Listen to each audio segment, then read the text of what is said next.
Hello students, मैं भरत कुमार एक बार फिर से आप सभी का स्वागत करता हूं मेरे YouTube channel the maths army पर। और आज की वीडियो में हम एक्सपोनेंट एंड पावर्स के बारे में जानने वाले हैं, मतलब कि घात और घातांक के बारे में जानने वाले हैं कि इनका मतलब क्या होता है। ठीक है, और इन पर आधारित हमारे पास जो क्वेश्चंस होते हैं उनको कैसे हल करना है, इस वीडियो में हम इनके बारे में जानने वाले हैं। ठीक है, तो आप वीडियो में एंड तक ज़रूर से बने रहिए। और अगर आप हमारे चैनल पर नए हैं, चैनल को भी सब्सक्राइब कर लीजिए, क्योंकि हम आपके लिए आगे भी ऐसी इंटरेस्टिंग वीडियो लाते रहते हैं। ठीक है, तो जैसे कि आपके सामने यहाँ पे कुछ क्वेश्चन दिए गए हैं। ठीक है, तो इन्हें हम कैसे हल करेंगे, तो ये सभी क्या है, एक्सपोनेंट एंड पावर के क्वेश्चन है, मतलब कि घात और घातांक के ये क्या है, पर्सन है। इनको हमें घात और घातांक के हमारे पास जो नियम होते हैं उनका यूज़ करके इनको हमें हल करना पड़ेगा। ठीक है, तो जैसे कि हमारे पास यहाँ पे पहला पर्सन है, जैसे कि इसमें हमें क्या दे रखा है, -2 की पावर कितनी है, -3 है। और मल्टीप्लाई में क्या है, -2 की पावर है -4। तो इसे हमें हल करना है, तो वो हम कैसे हल करेंगे। ठीक है, तो आइए इसे हम देखते हैं। ठीक है, तो जैसे कि हमारे पास हम मान लेते हैं, जैसे कि हमारे पास 2 की इसके ऊपर हमारे पास कोई नंबर लगाया, जैसे कि 6 लगाया। ठीक है, ये हम मान लेते हैं। ठीक है, तो हमारे पास यहाँ पे ये जो 2 है, इसको हम क्या बोलेंगे, इसको हम यहाँ पे बोलेंगे बेस। ठीक है, इसको हम यहाँ पे बोलेंगे आधार। ये क्या होता है, आधार होता है। जिसके ऊपर पावर लगी होती है वो क्या होता है, आधार होता है। मतलब कि ये हमारे पास क्या है, यहाँ पे आधार है, क्योंकि इसके ऊपर ही तो पावर लगी है। तो ये क्या हो गया, हमारे पास यहाँ पे आधार हो गया, बेस हो गया। और ये हमारे पास क्या होता है, ये हमारे पास यहाँ पे होता है घातांक, मतलब कि एक्सपोनेंट। ठीक है, इसे हम क्या बोलते हैं, एक्सपोनेंट बोलते हैं। तो ये हमारे पास क्या हो गया, आधार हो गया, और इसके ऊपर ये जो पावर लगी है ये इसका क्या हो गया, एक्सपोनेंट हो गया। इसको हम बोलते कैसे हैं, इसको हम लिखेंगे, तो इसको हम जैसे कि बोलना है हमें इस पूरे इस चीज़ को, तो वो हम कैसे बोलेंगे, तो मतलब कि 2 की पावर कितनी है, 6 है। 2 की घात कितनी है, 6 है। इसे हम इस प्रकार से उच्चारण करते हैं इसका। ठीक है, तो ये चीज़ हमारे पास यहाँ पे होती है।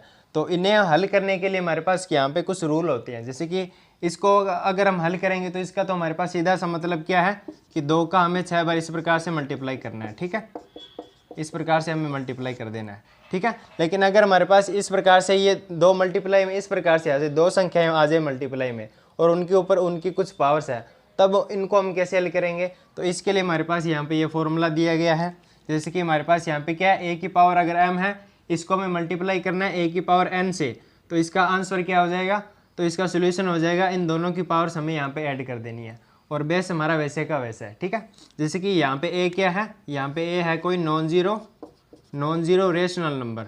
ठीक है, नॉन जीरो रेशनल नंबर हमारे पास यहाँ पे क्या है, a है, शून्येतर परिमेय संख्या कोई है। ठीक है, अगर उसकी घात क्या है, उसकी घात हमारे पास m है, और उसी प्रकार से कोई नॉन जीरो मतलब कि शून्येतर परिमेय संख्या a है, जिसकी घात क्या है, n है। अगर इनका हम मल्टीप्लाई करेंगे तो आंसर क्या आ जाएगा, तो दोनों की पावर्स यहाँ पे क्या हो जाएगी, ऐड हो जाएगी। मतलब कि a की पावर m है और a की पावर n है, तो इसका सोल्यूशन हो जाएगा a की पावर m प्लस n। इस प्रकार से मतलब कि पावर्स का यहाँ पे क्या हो जा रहा है, ऐड हो जा रहा है। ठीक है, उसी प्रकार से हमें यहाँ पे हल कर लेना है। लेकिन यहाँ पे बात ध्यान में रखने वाली ये है कि यहाँ पे क्या है, आधार ये जो बेस है इसके ये क्या सेम होना चाहिए। ठीक है, तभी ये रूल हमारे पास यूज में आएगा।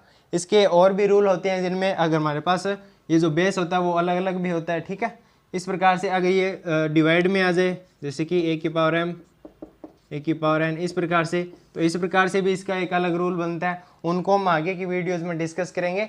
इस वीडियो में हम केवल इसका बेसिक ये जो है ये जानने वाले हैं। ठीक है, एक्सपोनेंट एंड पावर का। ठीक है, और इस प्रकार के क्वेश्चनों को हम इस वीडियो में हल करेंगे। ठीक है, इस रूल की सहायता से। तो अब हमारे पास ये जो पहला प्रश्न है उसको हम यहाँ पे हल करते हैं। तो अब इस रूल का यूज़ कैसे करना है वो हम यहाँ पे देख लेते हैं। ठीक है, जैसे कि हमारे पास यहाँ पे एक क्वेश्चन है, तो इसमें आप पहले तो यहाँ पे देखिए कि यहाँ पे बेस क्या सेम है, तो इसकी -2 है। ठीक है, यहाँ पे भी -2 है, मतलब कि बेस हमारे पास यहाँ पे क्या सेम है। ठीक है, तो अब इनकी पावर्स का क्या हो जाएगा, ऐड हो जाएगा। कैसे हो जाएगा, तो जैसे कि यहाँ पे ये हमारे पास ये चीज़ हमारे पास यहाँ पे है। ठीक है, इसके जैसा ये क्या है, फॉर्म है। ठीक है, तो यहाँ पे बेस तो वैसे का वैसे रहेगा। बेस यहाँ पे क्या -2 है, बेस मैंने वैसे का वैसा लिख दिया, धार मैंने वैसे का वैसा लिख दिया। पावर्स का क्या करना है, ऐड करना है, जिसकी m प्लस n। तो पावर यहाँ पे क्या -3 प्लस में कर दिया -4। ये चीज़ हमारे पास यहाँ पे है। ठीक है, तो -3 और -4 कितना हो जाएगा, तो यहाँ पे हो जाएगा -3 और -4 हमारे पास हो जाएगा -7। ठीक है, तो ये हमारे पास इसका आंसर आ जाएगा।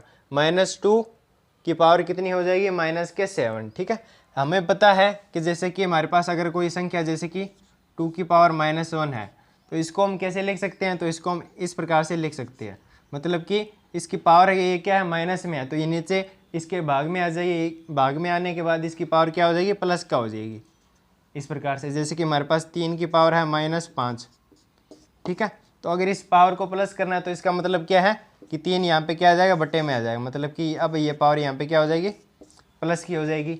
उसी प्रकार से इसको हमें हल करना है, -2 की पावर कितनी है, -7, तो अब ये पावर हमें प्लस में करनी है, मतलब कि इसको हमें डिवाइड में लेके आना पड़ेगा, बट्टे में लेके आना पड़ेगा। तो अब यहाँ पे -2 की पावर कितनी हो जाएगी, 7 हो जाएगी, ठीक है। अब इसको आप आसानी से हल कर सकते हैं और इसका आंसर आ जाएगा, ठीक है।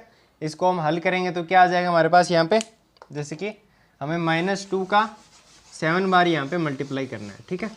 -2 का 7 बार हमें यहाँ पे गुणा करना है, तब इसका आंसर क्या आ जाएगा, जैसे कि -2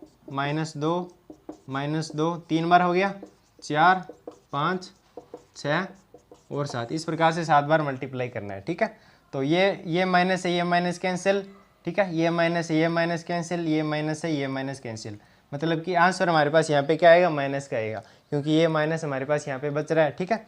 2 का 2 से किया 4, 4 का 2 से किया 8, 8 का 2 से किया 16, 16 का 2 से किया 32, 32 का 2 से किया हमारे पास यहाँ पे आ जाएगा 64, और 64 का हमें करना है किससे, 2 से करना है, तो 64 दूनी 128, ठीक है। तो हमारे पास यहाँ पे आ जाएगा 128, वो भी किसका, माइनस का, ऊपर हमारे पास क्या 1 है। तो इस प्रकार से हमने इसको हल कर दिया। उसी प्रकार से हमारे पास ये यहाँ पे एक क्वेश्चन है, तो यहाँ पे बेस क्या है, सेम है, यहाँ पे भी p है, यहाँ पे भी p है, ठीक है। बेस वैसे का वैसा, पावर्स का हमें ऐड कर देना है, 3 प्लस में करना है माइनस का 10, तो यहाँ पे इसका आंसर क्या आ जाएगा, तो यहाँ पे हमारे पास यहाँ पे आंसर आ जाएगा -7, p की पावर -7, इसको हम कैसे लिख सकते हैं, 1/p की पावर 7, इस प्रकार से भी इसे हम ले सकते हैं, ये इसका आंसर हो जाएगा, ठीक है। उसी प्रकार से हमारे पास यहाँ पे तीसरा प्रश्न है, इसको भी हमें इसी प्रकार से इस रूल का यूज़ करके हमें इसे आसानी से हल कर लेना है, ठीक है। एक्सपोनेंट एंड पावर के इतने क्वेश्चन नहीं है, इसके कुछ और भी हमारे पास यहाँ पे रूल होने वाले हैं, जिसकी सहायता से हमें एक्सपोनेंट एंड पावर पर आधारित प्रश्न है उनको हल करना है, ठीक है। तो उन सब का जिक्र हम आगे की वीडियोज़ में करेंगे, ठीक है। तो आप इस चैनल के साथ जरूर से जुड़े रहिए, और अगर इस वीडियो से रिलेटेड अगर आपका कोई डाउट है तो आप हमें कमेंट में ज़रूर बताइए, ठीक है। और इस वीडियो को अपने दोस्तों के साथ ज़्यादा से ज़्यादा शेयर कीजिए। दोस्तों आज की वीडियो में बस इतने ही, मिलते हैं नेक्स्ट वीडियो में, तब तक के लिए बाय बाय।